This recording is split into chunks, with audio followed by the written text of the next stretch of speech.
Salon Pak Bambang, saya mau izin bertanya. Apa makna kata pribadi dalam Trinitas? Mohon pencerahannya. Bukan dalam pribadi fisik manusia yang terpisah satu dengan yang lain. Ini banyak orang yang salah paham dan pahamnya salah. Diulang-ulang sepanjang zaman. Kadang-kadang orang mengartikan kata pribadi, itu persona. Dalam bahasa Latin persona. Itu diartikan pribadi dalam makna psychological personality. Jadi pribadi dalam makna psikologis. Pribadi dalam makna psikologis itu, satu pribadi hanya bisa dimiliki oleh satu substansi.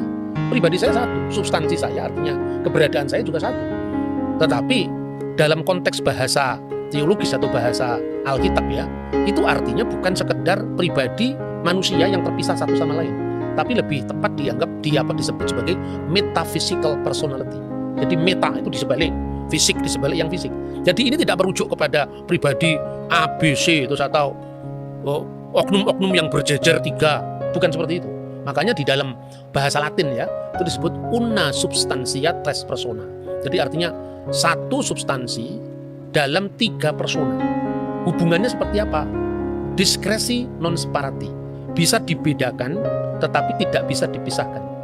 Ya, distingsi non divisi. Jadi dia memiliki kekasan masing-masing. Jadi Bapa bukanlah Putra, Putra bukanlah Roh Kudus bukan Bapa, tapi Bapa, Putra dan Roh Kudus adalah Allah yang Esa. Jadi bisa dibedakan, memiliki kekasan masing-masing, tapi secara tidak terbagi. Jadi wujudnya hanya satu, eksistensinya hanya satu. Makanya selalu orang akan gagal kalau memahami Tuhan dalam bahasa matematika, itu dalam bahasa fisik. Bahkan kalau kita belajar yang namanya ya ilmu filsafat dasar, filsafat di sini bukan aliran filsafat ya, artinya disiplin berpikir yang benar. Ada paling sederhana orang belajar filsafat atau filsafat teologi lah. Ada 3 proses manusia dalam mencari ilmu pengetahuan. Yang pertama, yang paling dasarnya itu adalah fisik.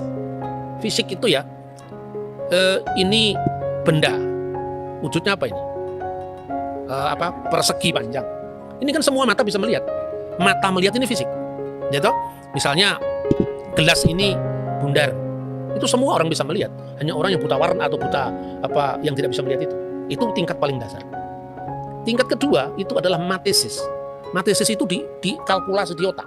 Misalnya 3 kali 3 sama dengan 9. 5 kali 5 sama dengan 25. 25 kali 5 sama dengan 125. Mana 125? Ditulis 125 itu kan angka. Itu simbolnya 125. Tapi 125 sendiri itu ada di alam kalkulatif kita, bukan di wujud fisik.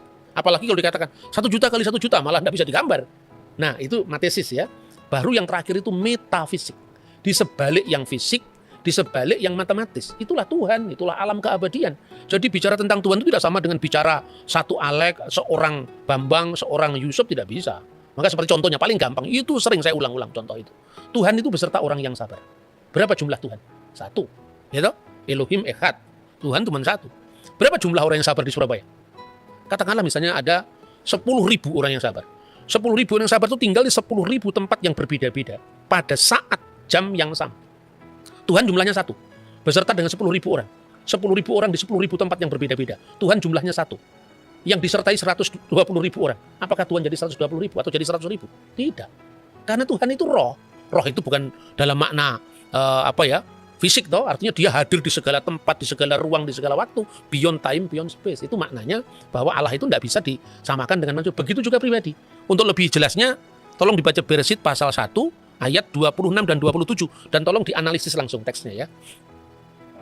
Kejadian 1 ayat 26 dan 27 ini tentang penciptaan manusia. Sangat menarik.